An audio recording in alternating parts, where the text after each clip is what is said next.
Olá, amigos do Facebook!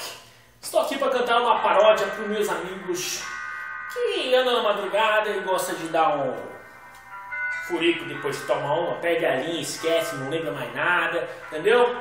Vamos lá!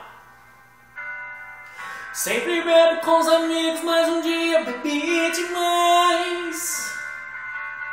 Estava só no meio da rua e de repente eu acordei. Eu não sei sinceramente o que foi que me aconteceu, mas eu senti um desconforto na hora que eu sentei. Acho que comeu meu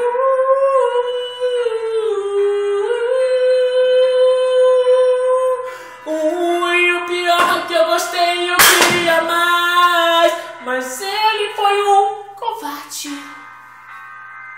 Fugiu de mim, juro que quando encontrar-te vou querer bis. Sei que ele está por perto, pois estou sentindo o teu cheiro. Malbec é o seu perfume e ele está aí no Face, yeah, yeah.